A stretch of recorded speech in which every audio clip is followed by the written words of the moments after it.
നമ്മളെ കോക്ടെയിലുകളാട്ടോ. അപ്പോൾ കോക്ടെയിലുകൾ ആകെ നമ്മളതിൽ ഈ ഒരു നമ്മളെ ഗ്രേ ലൂട്ടിനും അതേപോലെ തന്നെ ആ ഒരു പേളും ഇപ്പുറത്തെ ഒരു ലൂട്ടിനോ പെയറുണ്ട്. ഈ ഒരു 2 പെയറിപ്പോൾ നമ്മളതിലുള്ളൂ കേട്ടോ.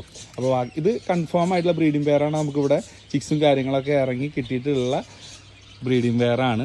കണ്ടില്ല, ഇതിന് നല്ല വലിയ ബ്രീഡിംഗ് ബോക്സ് ഒക്കെ വെച്ച് കൊടുത്തിട്ടുണ്ട്. മുൻപ് നമ്മൾ ചെറിയ ബ്രീഡിംഗ് ബോക്സ് ആയിരുന്നു. അപ്പോൾ പറഞ്ഞിട്ടുണ്ടായിരുന്നു, കമൻ്റൊക്കെ ചെയ്തിട്ടുണ്ടായിരുന്നു ആൾക്കാർ, ഇതിൽ നമുക്ക് ആഫ്രിക്കനെ സെറ്റ് ചെയ്യാൻ പറ്റുള്ളൂ, ബ്രീഡായി കിട്ടാൻ ബുദ്ധിമുട്ടാവുന്നുള്ളത്. അപ്പോൾ നമുക്ക് വലിയ ബ്രീഡിംഗ് കേജുകൾ നമ്മൾ സെറ്റ് ചെയ്തിട്ടുണ്ട് കോക്ടെയിലിനുള്ള. ഇപ്പോൾ ഈ 2 പെയർ കോക്ടെയിലായിട്ടപ്പോൾ നമ്മളെ കയ്യിലുള്ളൂ. ഇങ്ങനെ ഓരോ കേജൊക്കെ ആയിട്ട് ഫുള്ള് നല്ല വൃത്തിയിൽ ഇങ്ങനെ സെറ്റ് ചെയ്തുകൊണ്ടിരിക്കുകയാണ്. മുകളിൽ നമ്മളെ റിംഗ് ഡവുകളുണ്ട്, അടിയിൽ നമ്മളെ ലൂട്ടിനോ അതേപോലെ തന്നെ നമ്മളെ ഗ്രേ ലൂട്ടിനും പേള് പെയർ കോക്ടെയിലും ഉണ്ട് കേട്ടോ.